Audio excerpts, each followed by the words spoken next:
The air over Nice in the summer of 1807 carried with it a whiff of salt and citrus.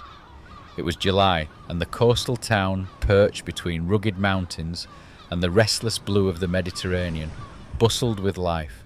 Fishermen hauling in their morning catch, market sellers calling out beneath faded awnings, and foreign tongues mingling like the tides along the port.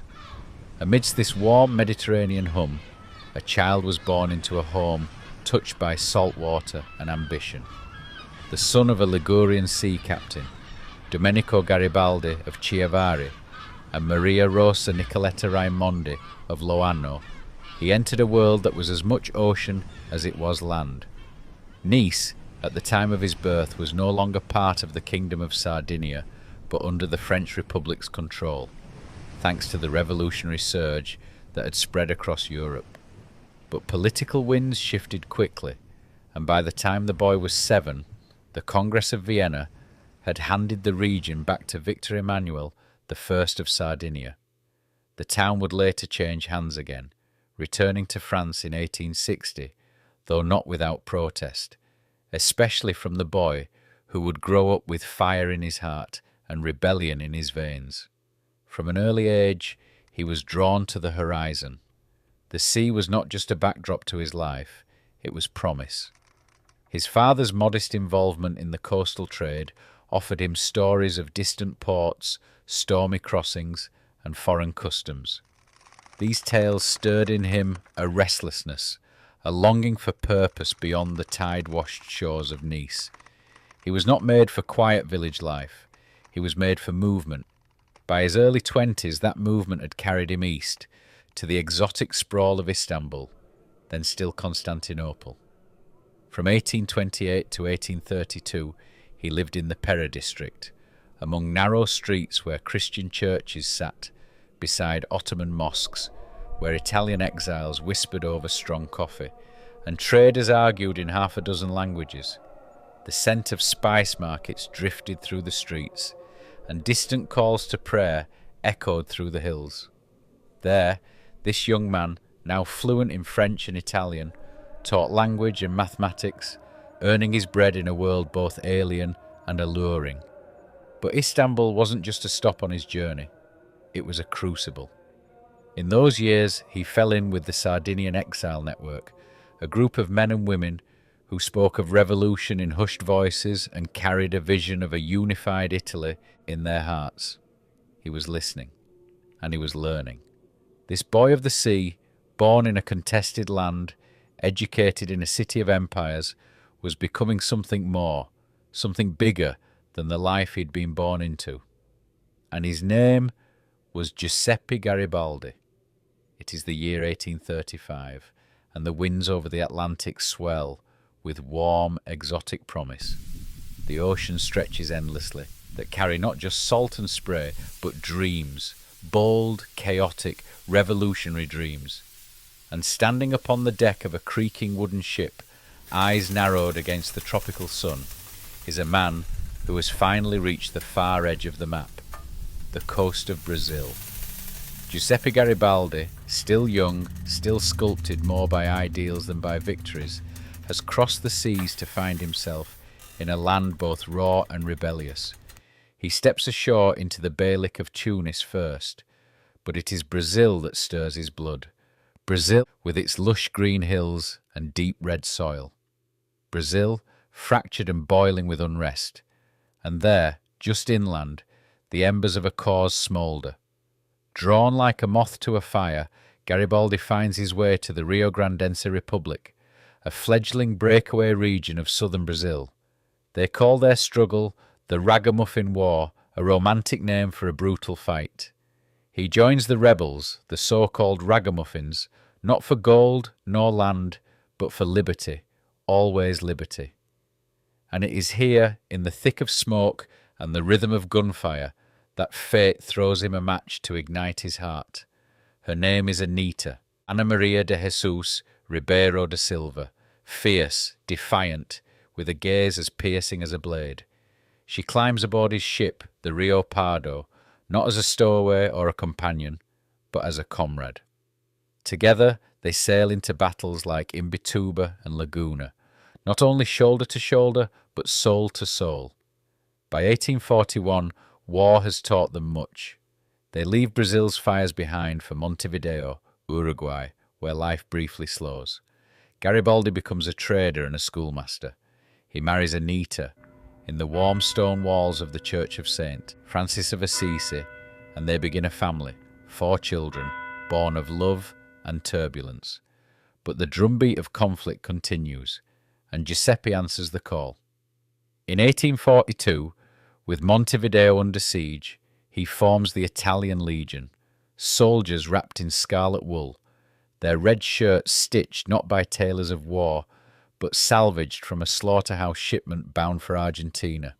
What was meant for the blood of cattle would soon carry the blood of patriots. The Legion marches under a black flag marked with a volcano. Italy in mourning, but never still. In Uruguay's civil war, Garibaldi sides with the Colorados, joins with exiled Italians and Unitarian Argentines, and earns his name on the battlefield. Colonia del Sacramento, Martin Garcia Island, and Gualeguaychú fall under his shadow, and his amphibious guerrilla tactics outwit many. In Costa Brava, he nearly meets his end, until an Argentine admiral named William Brown spares his life, calling him a brave man. In return, Giuseppe would one day name a grandson after him. All the while, Anita rides beside him, a brilliant horsewoman who teaches him the ways of the gauchos, those silent kings of the pampas. And from her, he learns not just culture and survival, but resilience. The red shirt, the wide-brimmed hat, the flame in his eyes, this Garibaldi is forged in South American fire. By 1848, the taste of revolution in Latin America has soaked into his bones, but his eyes are turning back across the ocean now, to his homeland, to a fractured Italy still waiting to wake from its centuries-long sleep. The old world is calling him home. Even as bullets flew and battles raged in South America, Giuseppe Garibaldi found himself stepping into a different kind of brotherhood, one bound not by rank or regiment, but by ritual, secrecy, and a shared vision of progress. In the warm Montevideo evenings of 1844, behind the closed doors of a small lodge known as Asilo de la Virtud, Garibaldi was initiated into the Freemasons. The lodge itself was irregular, unrecognized by the major Masonic obediences of Europe, but for political exiles and revolutionaries scattered across the Atlantic world, it was more than enough. It was sanctuary, it was connection, it was purpose.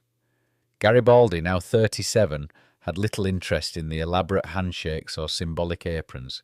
He saw in Freemasonry something far more potent, a global web of like-minded men who dreamed, as he did, of a freer, fairer world. From Montevideo to Marseille, Buenos Aires to Bologna, lodges offered not just shelter, but solidarity.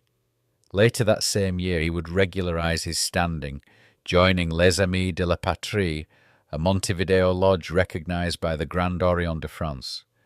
And decades later, his faith in the Masonic ideals would see him rise all the way to Grand Master of the Grand Orient of Italy itself, a position of honor, but also deep symbolism.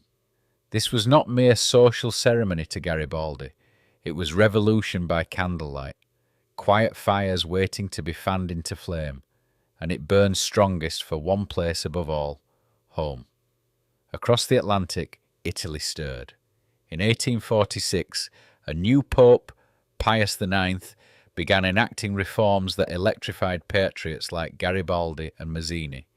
For a moment it seemed even the Vatican had caught the scent of liberty on the wind. Garibaldi, never one to hesitate, sent a letter to Rome from South America. If these hands, used to fighting, would be acceptable to His Holiness, we most thankfully dedicate them to the service of Him who deserves so well of the Church and of the fatherland. But diplomacy alone could not satisfy him, and in 1847, as the revolutionary fires crackled in Sicily and on the mainland, Garibaldi prepared to return. 60 men, ragged, loyal, and forged by years of battle, gathered under his banner once more. He was going home, and this time he would bring the fire with him. When Garibaldi stepped once more onto Italian soil in 1848, it was not the same Italy he had left. It was not yet Italy at all, but a land fractured by kings, occupied by emperors, and smouldering with the fires of revolution. From the northern plains of Lombardy to the sun-baked slopes of Sicily, the people were rising. Revolution had swept across Europe like a storm, and Italy, long shackled by foreign powers and divided loyalties, was now echoing with the cry of freedom. Garibaldi, hardened by the dust and gunpowder of South America, did not return as a wandering soldier. He returned as a man with a mission. He reached out first to Charles Albert of Sardinia, who, at least outwardly, posed as a liberal monarch. But the king's cold reception and wary glances made it clear. Garibaldi, with his wild charisma and red-shirted loyalists, was seen more as a threat than a hero. Undeterred, he crossed into Lombardy, that restive, elegant land pressed under the iron boot of Austrian rule. There, he offered his sword to the provisional government of Milan, brave citizens who had dared to rebel against the might of the Habsburgs. The First Italian War of Independence had begun, and though it would ultimately fail, Garibaldi gave it colour, courage, and two brief flashes of triumph, minor victories at Luino and Morazzone. They were small sparks, but sparks nonetheless. Then came the crushing blow. On the 23rd of March 1849, in Novara, the Piedmontese army was shattered by Austrian forces. The dream of unity dissolved like smoke on the battlefield, but Garibaldi did not retreat into silence. He turned his gaze to Rome. There, in the very heart of Catholic power, another fire had been lit. The Roman Republic, a radical experiment in liberty carved from papal lands. Its spiritual architect was Mazzini, the tireless idealist, but its sword would be Garibaldi. Together they formed the soul and muscle of revolution. But across the sea, France had other ideas.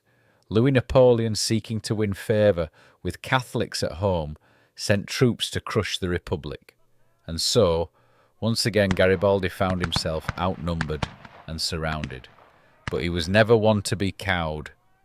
On the 30th of April 1849, outside the Porta San Pancrazio gate, his ragtag army met the French in bloody battle, and astonishingly won. It was a fleeting, glorious moment, where a man once exiled from his own land stood in defence of its soul. But reinforcements soon arrived, and the siege of Rome began. Inside the city, Garibaldi, bloodied, tired but unbowed, entered the Roman assembly to deliver a speech that would become legend. He stood before them, the very image of defiance, and declared, "Ovunque noi saremo, sarà Roma." Wherever we will go, that will be Rome.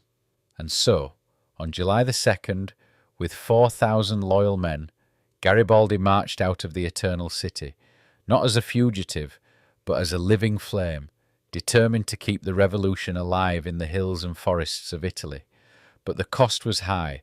Chased by French, Austrian, Spanish, and Neapolitan forces, the journey north was a gauntlet of exhaustion and grief.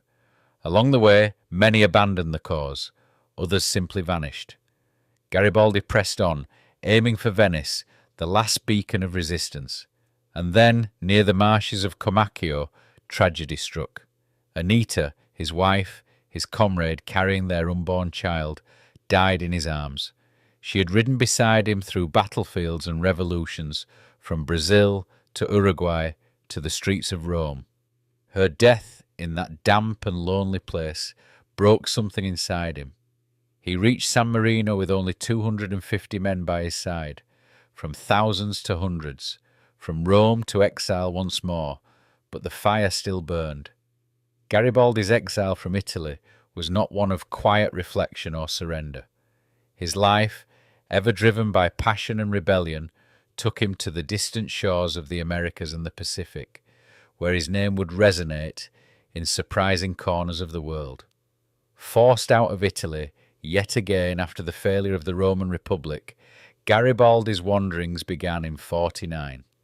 His first stop was Tangier, a city on the edge of North Africa, where he found refuge with Francesco Carpenetto, an Italian merchant who would offer him a taste of a new life. The two hatched a plan to buy a merchant ship with Garibaldi commanding it, a far cry from the battlefields he had known. He travelled to New York in July of 1850 to arrange the purchase, but money, as it so often does, was elusive. The ship was never bought, but Garibaldi's journey was just beginning. In New York, Garibaldi found himself in the heart of Italian exile communities, drawn to the vibrant Masonic lodges of the city. It was here, amidst other revolutionaries and intellectuals, that Garibaldi, ever the free thinker, engaged in discussions on democratic ideals and socialism, ideas that would shape his future actions. He worked briefly for Antonio Meucci in his Staten Island candle factory, but this life of quiet labour did not sit well with him. The fire in Garibaldi's soul was not meant to be quenched by the humdrum of factory life. So, in 51, he left New York behind, setting sail for Central America with Carpenetto. The two first landed in Nicaragua, then journeyed through the rest of the region. Garibaldi's name was now known across the Americas, but he was not a man looking for peace or prosperity. He was a man searching for a cause. This led him to Lima, Peru, where, after meeting revolutionary hero Manuel Sáenz, Garibaldi was given command of a ship named Carmen, an offer that would set him off on one of his most daring adventures yet. With the Carmen, Garibaldi sailed across the vast Pacific Ocean, picking up guano from the Chincha Islands and heading for Canton, China. He passed through Xiamen and Manila, a sailor on a mission that, as always, carried him farther than most men would dare to go. He circumnavigated Australia's south coast before returning to Peru, and then embarked on a second voyage to the United States. This time, from Chile, he carried copper and wool, navigating the treacherous waters around Cape Horn, before docking in Boston and finally New York. It was here, amidst the hustle of American life, that Garibaldi received an unpleasant letter from his employer. The end of his time with the Carmen had come to an end, but Garibaldi, ever the opportunist, soon found himself hired again. This time, his destination was Europe.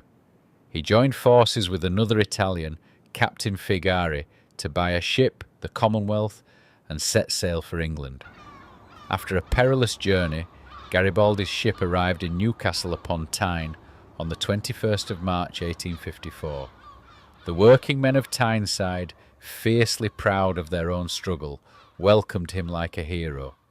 They saw in him the same courage that had defined their own lives, and Garibaldi, though a stranger in a strange land, felt at home in their embrace. But ever restless, after a month in South Shields, he departed, carrying with him not just fond memories, but an inscribed sword, a token of respect from the men of Tyneside, one which would later be carried by his grandson, Giuseppe Garibaldi II, to fight in the Second Boer War. In May 54, Garibaldi's 5 years of exile came to an end. He set sail once more for Genoa, Italy, where his long-awaited return to the land he had fought so hard to free was finally within reach. But the journey that took him across oceans and through revolutions would shape the man who would soon lead Italy in its final fiery struggle for unity. After years spent sailing around the world, chasing trade winds, dodging political enemies, and watching revolutions rise and fall, Giuseppe Garibaldi finally came home. It was 1854 and he was 47 years old. His homeland was still fractured, still dominated by foreign empires, still waiting for someone brave or reckless enough to risk everything for unity. He was tired of war for now, tired of wandering. So he did something completely unexpected. He bought a farm. Thanks to a small inheritance left by his late brother, he purchased half of the island of Caprera, a rugged, sun-drenched rock just off the northern tip of Sardinia. There, among olive trees and goats, Garibaldi traded his sword for a spade. He lived simply, a quiet farmer with the soul of a soldier, his red shirt now faded by salt and sun. But peace never lasted long in Garibaldi's life. In '59, war once again stirred the Italian peninsula. The Second Italian War of Independence, or, as the French like to call it, the Franco-Austrian War, erupted. It was a tangle of secret diplomacy and power plays between empires. But at its heart was a simple idea. The Austrians needed to go. Italy needed to be free. This time Garibaldi didn't hesitate. He rode out of Caprera like a man reborn. The farmer vanished. The fighter returned. The Piedmontese government, desperate for capable commanders, appointed him Major General. With his trademark flair, Garibaldi formed a band of volunteers called the Cacciatori delle Alpi, the Hunters of the Alps. These weren't polished soldiers in parade uniforms. They were men with fire in their eyes and courage in their bones, and under Garibaldi's command, they moved like wolves. At Varese, Como, and throughout the foothills of Lombardy, they clashed with Austrian troops and won. Garibaldi was brilliant, fast, unpredictable, always striking where the enemy least expected. His victories were like sparks in dry grass, igniting Italian hopes across the north. But amid the cheers and battlefield glory, something cut deeper than any enemy blade. Nice, his hometown, the place of his birth and earliest dreams, was gone. Not razed, not occupied, but traded like a bargaining chip. In a backroom deal between the Sardinian Prime Minister Count Cavour and Napoleon III of France, Nice was handed over in exchange for military support. Garibaldi, now a national hero, was crushed. He stood in Parliament in Turin, not as a soldier, but as a deputy, and delivered a thunderous denunciation of Cavour. He had bled for Italy. He had marched, fought, and sacrificed. And now his birthplace, Nizza, as he called it, had been sold off like a cow at market. He would never forget this betrayal.